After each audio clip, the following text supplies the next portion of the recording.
जय हिंद, जय भारत, जय छत्तीसगढ़। मैं हूं जितेंद्र शर्मा और आप देखना शुरू कर चुके हैं सीजी भास्कर। आज मैं एकदम अलग विषय पर आप लोगों से बातचीत करने के लिए उपस्थित हुआ हूं। एक ऐसा विषय है जो आपको रोमांचित करेगा और गर्व भी महसूस कराएगा। आज मेरे साथ स्टूडियो में मौजूद हैं एक युवा वैज्ञानिक साइंटिस्ट।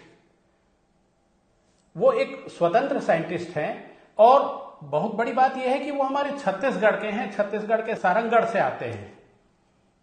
बिल्कुल किसान परिवार से ताल्लुक रखने वाले इनके पिता ग्राम सचिव हैं, लेकिन इनकी रुचि फिजिक्स में इतनी ज्यादा थी कि ये शोध करने निकल पड़े और आज आइंस्टीन विश्व विख्यात साइंटिस्ट, उनकी जो खोज थी उसमें भी उन्होंने आगे का काम किया और उनका ये जो काम है इसको वैश्विक स्तर पर सराहना मिल रही है। तो आइए आज हम उस युवा वैज्ञानिक साइंटिस्ट से ही बातचीत करते हैं। इनका नाम है, आप हैं कमल महंत। तो जी कमल जी, बताइए आपकी अचानक साइंस में रुचि कैसे हुई, जबकि एक किसान परिवार से ताल्लुक रखते हैं? बिल्कुल। सबसे पहले सर आपकी शुक्रिया अदा करना चाहूँगा इस स्टूडियो में मुझे बुलाने के लिए। और रही बात साइंस में रुचि की, तो मैंने बीटेक कंप्यूटर साइंस की पढ़ाई की हुई है और मैं एक सॉफ्टवेयर इंजीनियर हूँ। साथ ही साथ सर मैं इस शोध में पिछले 2 सालों से लगा हुआ था।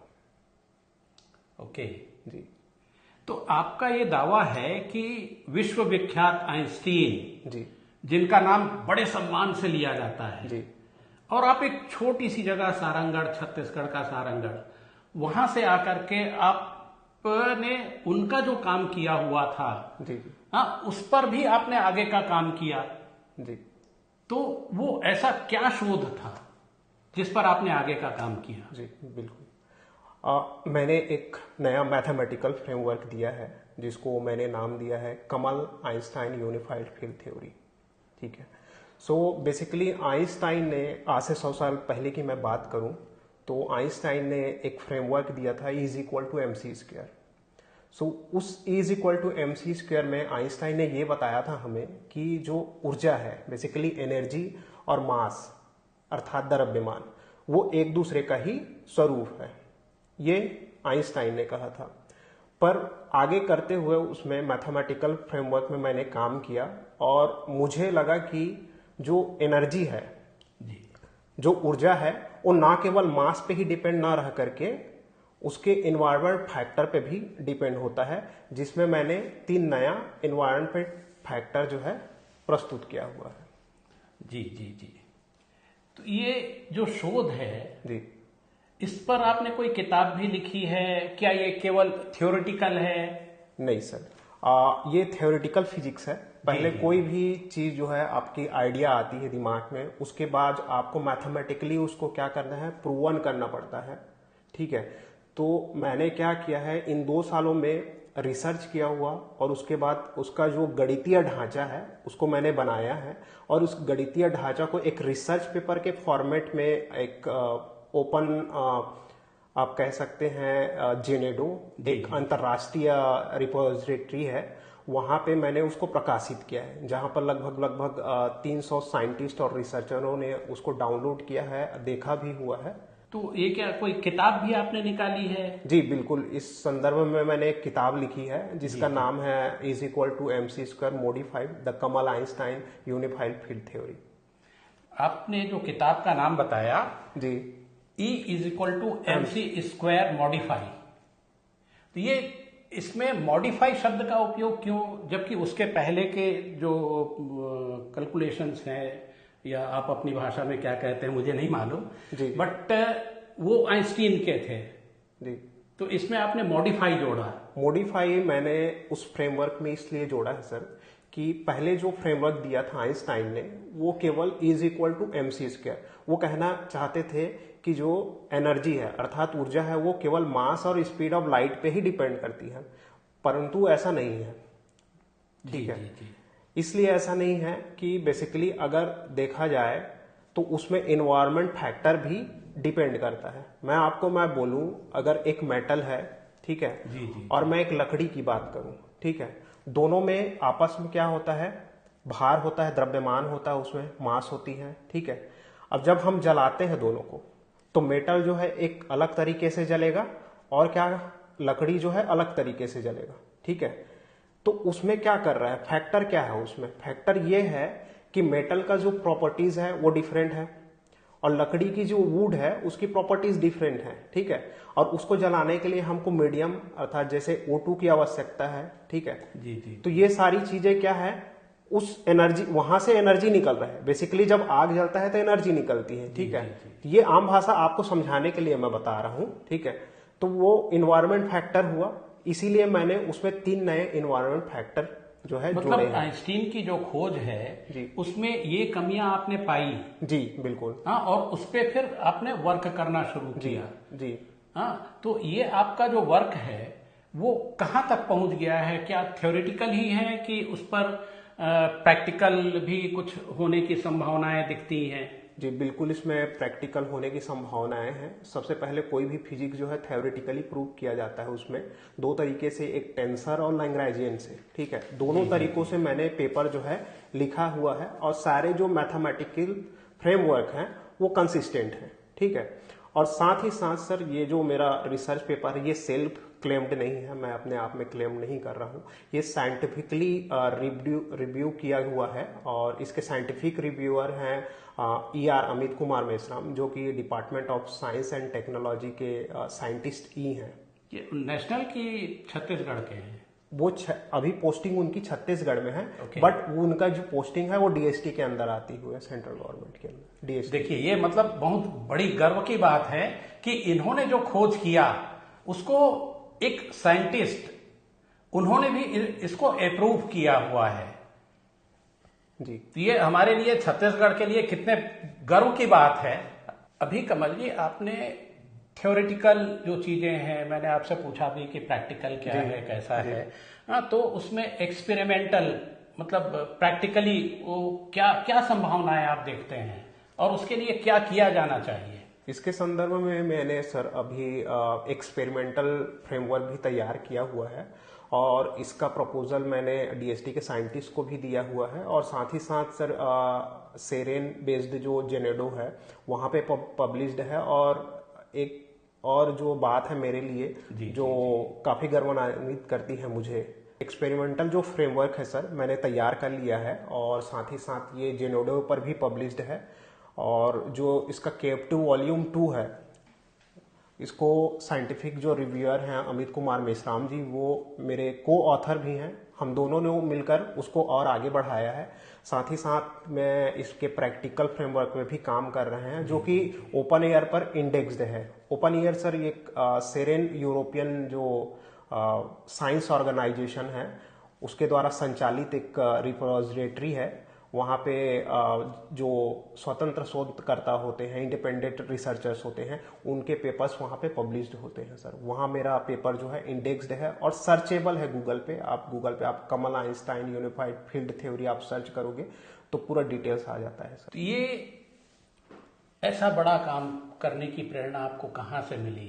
क्योंकि हमारे जो छत्तीसगढ़ के यूथ हैं या हमारे देश के जो यूथ हैं जिनकी रुचि साइंस में है, शोध करना चाहते हैं, पढ़ना चाहते हैं, फिजिक्स को जानना चाहते हैं, उनके लिए आप क्या बताएंगे? क्या संभावनाएं दिखती हैं आपको? सबसे पहले सर कि देखिए कि साइंस जो है, मैं नहीं मानता कि ऑक्सफोर्ड से निकलेगा या अमेरिका से निकलेगा। बहुत को साइंस एक ऐसी चीज है जो ग्रामीण इलाके में जो बच्चा है या स्टूडेंट है वहां से भी निकल सकता है सर। बस शर्तें हैं सर कि आप अपने आप से और चीजों से क्वेश्चन करना सीखें। जितना आप क्वेश्चन करेंगे उतना क्यूरियोसिटी आएगी। जहां क्यूरियोसिटी, जिज्ञासा आएगी, वहां पे फिर नए इनोवेशन जो है अपने आप आने लग जाते हैं। तो मेरा सर यही प्रेरणा है कि मेरे मन में भी ये सवाल होता रहता था कि फिजिक्स में बहुत सारे लॉज हैं, कितने सारे लॉज हैं, कई प्रकार के आपको लॉज मिल जाएंगे। तो क्यों ना हम एक ऐसी कोशिश करें जिसमें आप देखो फिजिक्स में लॉ क्या है, आप एनर्जी को अलग तरीके से देखते हैं, फोर्स को अलग तरीके से देखते हैं, फील्ड को अलग तरीके से देखते हैं।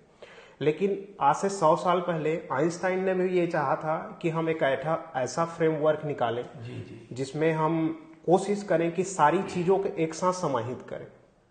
तो मैं उसी में बार बार सोचता रहता था सर कि ये काम को आगे बढ़ाया कैसा जाए। तो बेसिकली जो मेरा KFT है, कमल आइंस्टाइन यूनिफाइड फील्ड थ्योरी, तो आप इसको ये बोल सकते हो कि ये एक्सटेंशन ऑफ आइंस्टाइन है।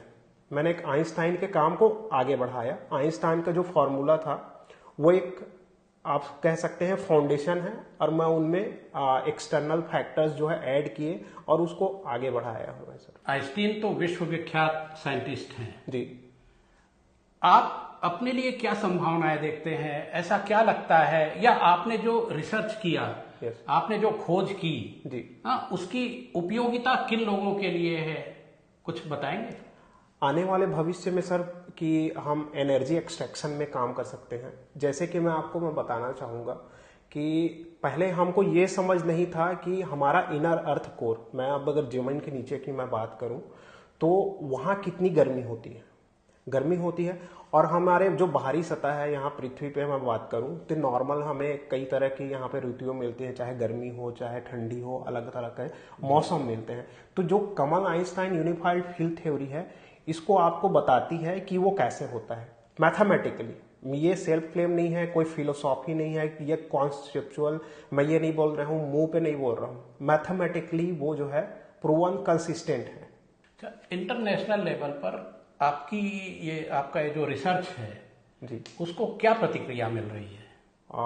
बहुत ही शानदार प्रतिक्रिया है सर। बेसिकली अगर मैं बात करूँ फॉरेनर्स की तो लिंक्डइन पे मैसेज आते हैं, ईमेल्स आते हैं मुझे। अभी हाल ही में लेबनान के साइंटिस्ट जो है मुझे लिंक्डइन पे फॉलो करते हैं। सो ये मेरे लिए सर प्राउड मोमेंट की बात है कि मैं मतलब उस इन्वायरमेंट या उस इकोसिस्टम में जा रहा हूँ जहाँ पे बड़े बड़े साइंटिस्ट जो हैं मुझसे टच कर रहे हैं, मुझे मेल्स कर रहे हैं। तो ये काफ़ी प्राउड मोमेंट है सर मेरे लिए।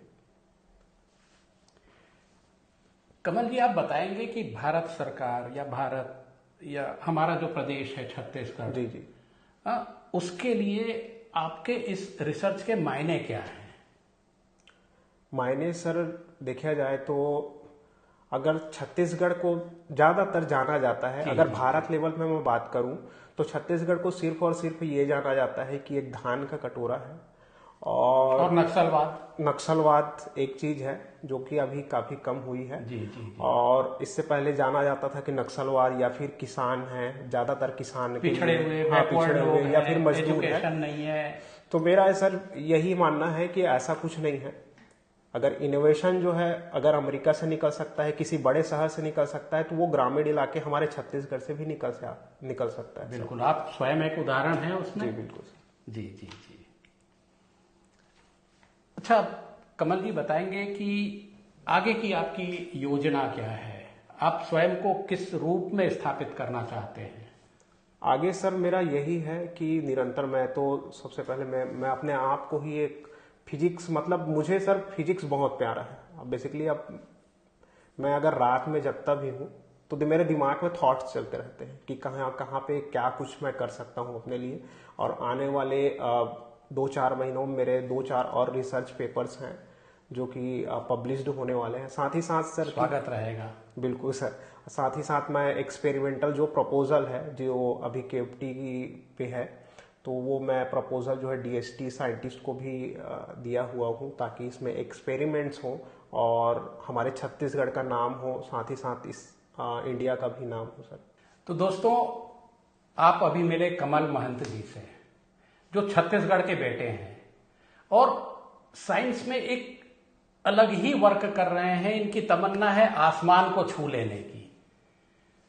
सीजी भास्कर परिवार और आप सभी की तरफ से बहुत बहुत शुभकामनाएं कमल जी को कि आपने जो सपना देखा है वो सच हो, पूरे हों, और हम सभी के लिए जो रिसर्च स्कॉलर्स हैं, स्टूडेंट्स हैं, उनके लिए एक प्रेरणा बनकर के हम सबके सामने आए।